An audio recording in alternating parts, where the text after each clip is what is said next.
Design inspiration, real-life makeovers, and the latest in pop culture. This is the Uploft Interior Design Podcast with Betsy Helmuth.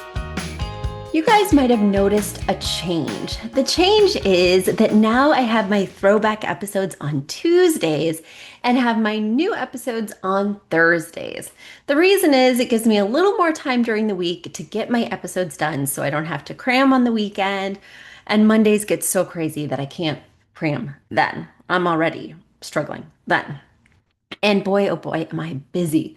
Today alone, I was in the city designing a plastic surgeon's office, and then I was designing a big corporate headquarters, their cool, chill lounge lunch area that's going to have absolutely no tables, but it's going to have really inventive surfaces that they eat on.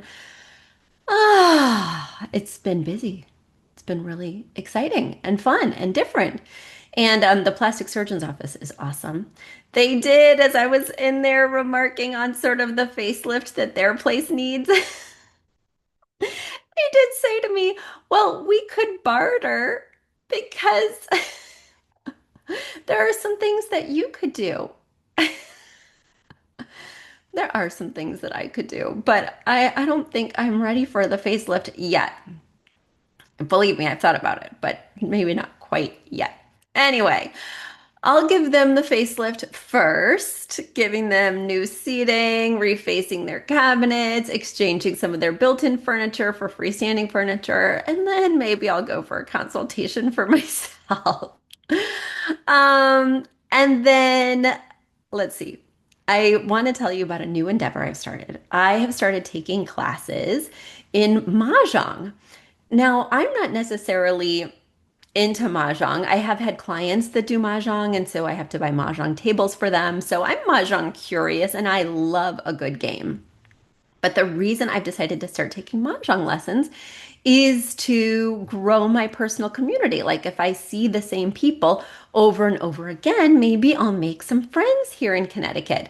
And it has been so fun. I've been having a blast. And I've also been going down a Mahjong rabbit hole, like watching Instagram videos from these different Mahjong influencers, going online and like shopping for the ideal Mahjong tile kit.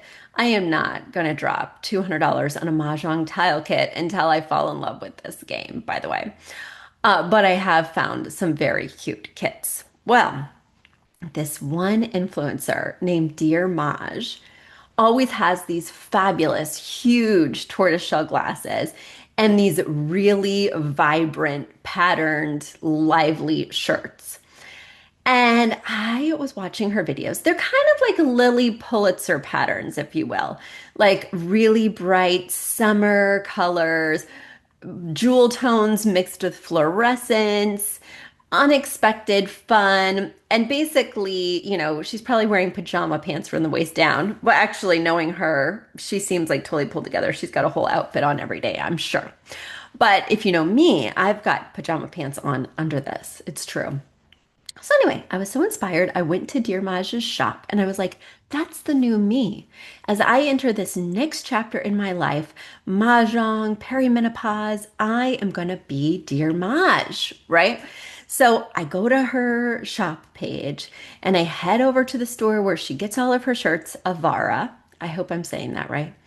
And I bought myself 6 Dear Maj shirts. I'm like, she is my next chapter. This is who I'm destined to be.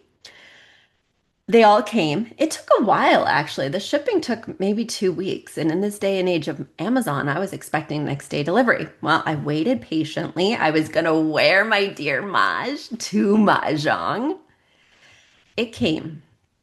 I tried it on, and I looked like a clown, a Mahjong birthday clown. What looked so fabulous and so native to Dear Maj did not suit me, not color palette wise, not shape wise. A lot of them have these huge puffy sleeves, these peplums that make my already apple shape. I mean, it basically turned me into an upside down cupcake. It was laughable. And unfortunately, 5 out of the 6 of these shirts were final sale. I knew what I was getting myself into. I also got them unfortunately a size too small. I mean, I used their little size chart on the website and it said I was one size. I get them. I can barely squeeze into them. I'm like a Lily Pulitzer sausage squeezed in its casing. And it reminded me of something that happened to me a long time ago and reminded me of something that my clients do. And I want to see if this resonates with you. A long time ago, I really hate clothing shopping. I really hate it. I still hate it. And my friend had really great style. So I needed a whole new wardrobe. And I finally came into some money because I was working really hard as a waitress. I got a fabulous new job at a Coyote Ugly style bar where I made a ton of money. And I said, take me shopping. I need a whole new wardrobe. So I went shopping with her. We bought all these things that she thought was fabulous, that she thought were fabulous, excuse me.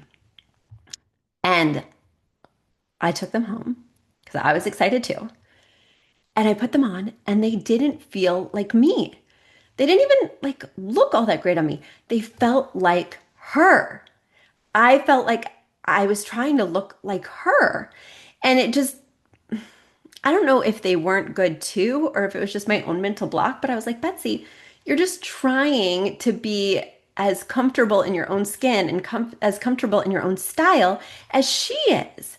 But this isn't really who you are. And that's exactly what happened with all this Dear Maj attire, including the thing I'm wearing now with the puff sleeves and the peplum. I'm not going to stand up because I do look like that upside down cupcake who is wearing onesie bottoms. And you're like, Betsy, there is no such thing as a onesie bottom. You just unzip your onesie and tie it around your waist. And all of a sudden, it's a onesie bottom. Is this TMI? What I'm trying to get at is my clients will see pictures online or they'll be watching a TV show and see a style that really resonates with them. But sometimes it's not the style. Sometimes it's the architecture of the home. Huge vaulted ceilings, floor to ceiling windows, white oak floors, and they fall in love with the space, but it's never going to work in their space. It's not intrinsic to their architecture.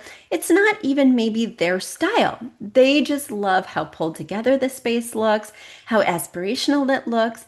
But that person does not lead the same life that they do. That person does not have 3 kids, a dog, clutter, mail, keys. I mean, let's be real. The pictures you're seeing online are heavily styled and also heavily curated. Like all their toys, coats, and shoes are shoved in a closet while they take a picture.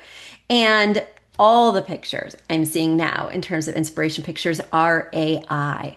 So bear this in mind when you are picking inspiration pictures, when you're thinking about how you want your space to look and feel. Are you trying to be something you're not? Because it won't feel right and it may not even work very well in the space or, in my case, on your body. Make sure that you're kind of compromising or seeing it through your own lens. Does this meet my personal needs? Will it work for who I am, not just who I want to be? All right, that's a lecture. That's a lecture because I'm trying to get my money's worth out of these Dear Maj clothes that cost me almost $300 that I will never see again. I'm going to wear the Dear Maj because from the shoulders up, it doesn't look as horrible. It does in person. But today I decided I'm going to wear one of these crazy clown puff sleeve shirts to a client. Oh my gosh. I think I walked in and like frightened them. I frightened myself when I caught a glimpse of myself in their mirror. Okay. Let's move on to a question that came from Instagram. Elise writes, honest question. Why should a chandelier be 30 to 36 inches above the table? It just feels too low to me. I honestly don't love it when a chandelier or light fixture feels like it's hanging too low. I'm I'm genuinely interested to know where this number comes from and why.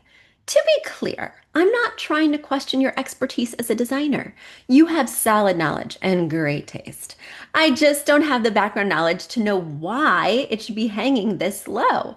I'd love to know what you can tell me about it, whether or not I end up agreeing.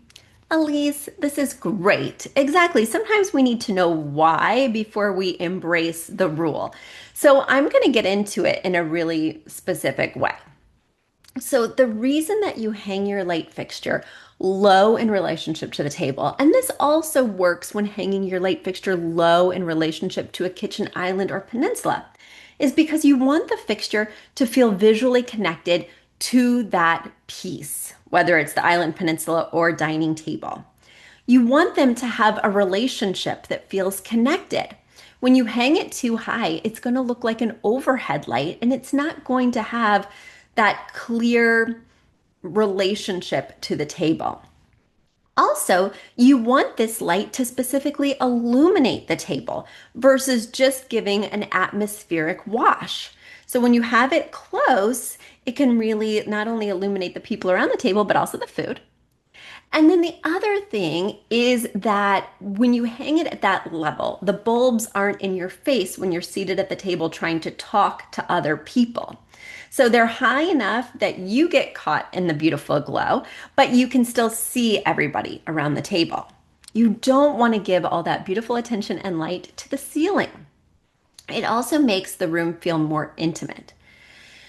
Now, we can break rules when we know them. So, for instance, if your ceiling height is more than 10 feet, then 36 inches can look a little low due to the scale of the room. Still, I wouldn't go much above 40, 42 from the top of the table to the bottom of the fixture. Also, if the fixture is very chunky, if it's chunky and bulky, maybe you could go a little bit higher than 30 to 36 inches.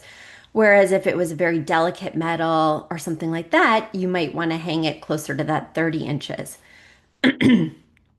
Um, Also, just a rule of thumb is typically above rectilinear tables or oval tables, I'll do a linear chandelier.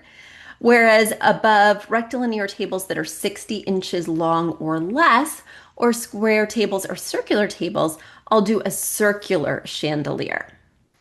So, those are just a few reasons why we're going to hang that low. And I hope I've convinced you because I tell you what, I walk into so many spaces, whether they have standard height 8-foot ceilings or 10-foot ceilings. And the fixture above the dining table is almost always hung way too high. And when it is in proportion, it just sings. So please give it a try. Let me know if it works for you. And finally, at long last, I'm going to dip back into pop culture. And I'm going to talk about Lena Dunham's Famesick. Okay, I have been wanting to talk about this book for a long time, ever since it came out, because yes, I did read it on the day it came out. And by read, quote unquote, I did listen to it on audiobook. And I have, complicated feelings about Lena Dunham. I read her first book. It was very fun. It was good, right? She is a fabulous writer, in my opinion. This new memoir, I was really captivated by. I could not stop listening. And I'm going to tell you a couple of my thoughts and reasons why, after reading the whole thing, I was still a little sick of Famesick. There were a few things in Famesick that made me feel sick, and then there were a few things that were just fabulous.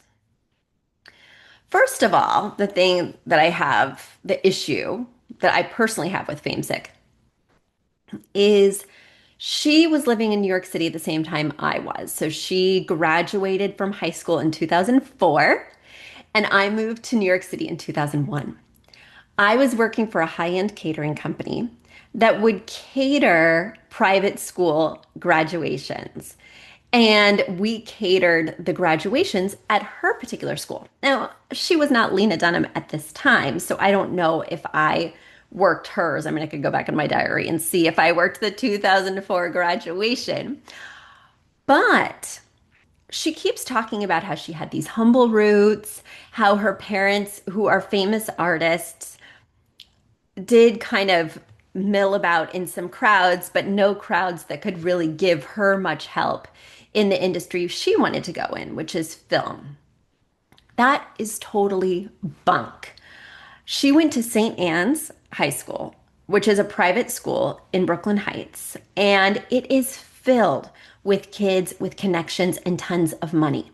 You cannot go there unless you are very rich. I mean, I'm sure there's some scholarships, but Lena Dunham was not on them. And when you are in that kind of pool of people, you are constantly rubbing elbows with people who are connected, people who are wealthy, people who have insights into a number of different industries. People can help you, whether it's financially or through their connections and who they know. Not only did she get financial help to create her first film, Tiny Furniture, which wound up going to South by Southwest and wound up getting, all these accolades, which really started her on her path. But also, her mom introduced her to her first agent, who was really high powered and very connected. In this book, I think the reason that it's being received better than her other books and better than the show Girls is because she's really calling out in certain ways her current privilege, right? She's calling out the fact that now she has money to deal with her illnesses. Now she has money to do all these other things. She was able to negotiate with HBO. So she's really like accepting and calling out, all the things that separate her from just the average Joe or average Jenna in this case. But she still makes it sound like she came up from nothing. She still makes it sound like she worked hard to get discovered versus swimming in this pool versus breathing this rarefied air, which she has been doing since she was born. So that really bothered me. One thing that I loved about this book is that for the most part, she named names for the most part, right? I like that she called out Adam Driver on his behavior. I really hate it when I'm reading a memoir and it's obvious who the person is, but they just don't say it. Now, of course, I know there's a lot of legal things and blah, blah, blah, but just say it. We're all going to look it up. We're all going to find out. So just spill the tea because the person who you're writing about is certainly going to know pretty quick, as are we, and it just feels a little disingenuous. Speaking of problematic and disingenuous, there's this one little section in the book that was so problematic for me.